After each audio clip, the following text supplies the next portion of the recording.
Shalom, give all praise to Yahweh, Bashem, Yahweh Shah, Rakah Kadash. Double honors, the great millstone, apostles and elders who rule real well. Salutation, the hope of the elect, the seal to make it into the kingdom. I'm gonna play this audio clip. Joe Biden to the unvaccinated Americans. Okay. You know, the Most High said we have ears to hear. So let's hear what the devil got to speak about. The president. Good evening, my fellow Americans. I want to talk to you about where we are in the battle against COVID-19, the progress we've made, and the work we have left to do. And it starts with understanding this. Even as the Delta variant 19 COVID-19 has been hitting this country hard, we have the tools to combat the virus. If we can come together as a country and use those tools, if we raise our vaccination rate, protect ourselves and others with masking, expanded testing, and identify people who are infected, we can and we will turn the tide on COVID-19. It'll take a lot of hard work. It's going to take some time. Many of us are frustrated with the nearly 80 million Americans who are still not vaccinated, even though the vaccine is safe, effective, and free. Now, this devil talking about the best, that Vanessa is safe. You might be confused about what is true and what is false about COVID-19. So before I outline the new steps to fight COVID-19 that I'm going to be announcing tonight, let me give you some clear information about where we stand. First, we've made considerable progress in battling COVID-19. When I became president, about 2 million Americans were fully vaccinated. Today, over 175 million Americans have that protection.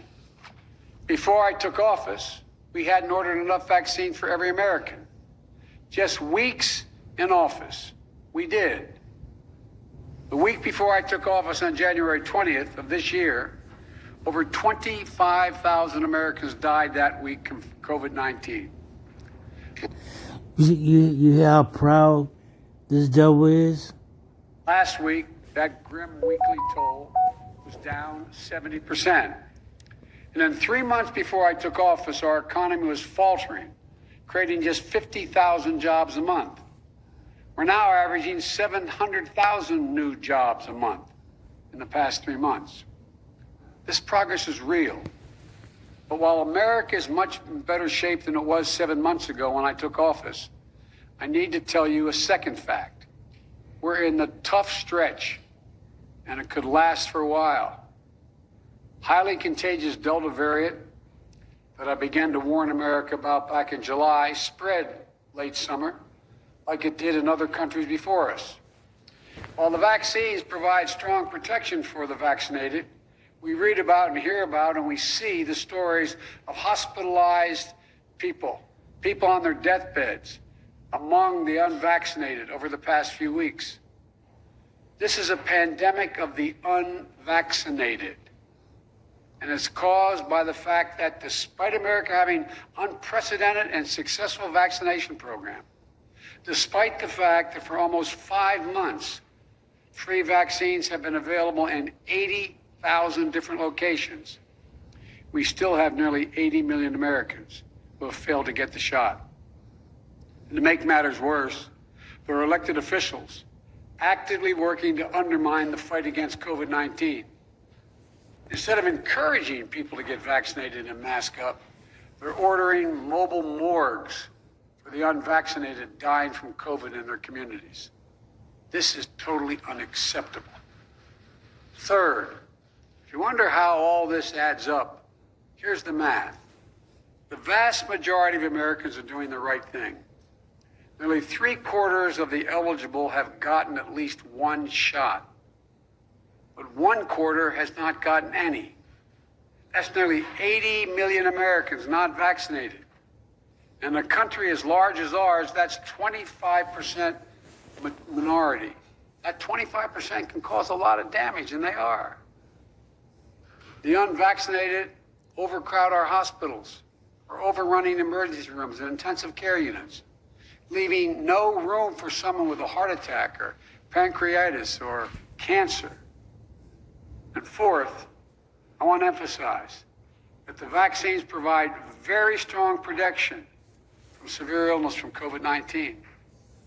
I know there's a lot of confusion and misinformation, but the world's leading scientists confirm that if you are fully vaccinated, your risk of severe illness from COVID-19 is very low. In fact, based on available data from the summer, only 1 out of every 160,000 fully vaccinated Americans was hospitalized for COVID per day. These are the facts. So here's where we stand. The path ahead, even with the Delta variant, is not nearly as bad as last winter. But what makes it incredibly more frustrating is that we have the tools to combat COVID-19, and a distinct minority of Americans, supported by a distinct minority of elected officials, are keeping us from turning the corner. These pandemic politics, as I refer to, are making people sick, causing unvaccinated people to die. All right, I'm just going to go into some scriptures.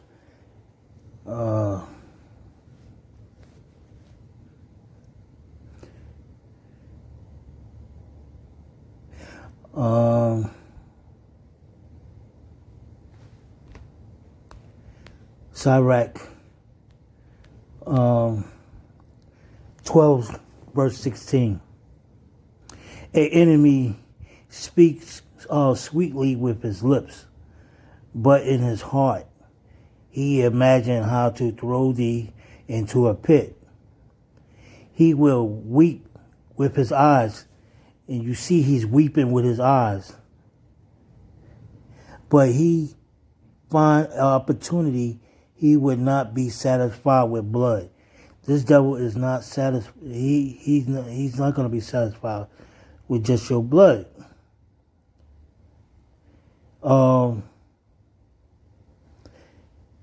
And go to my next scripture.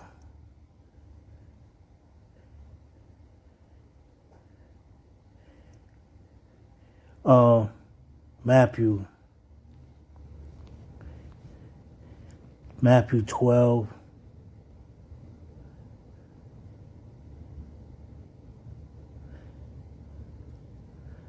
Matthew 12 and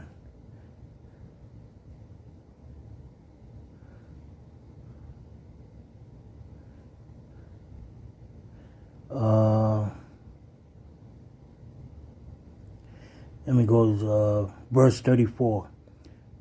O generation of vipers, how can ye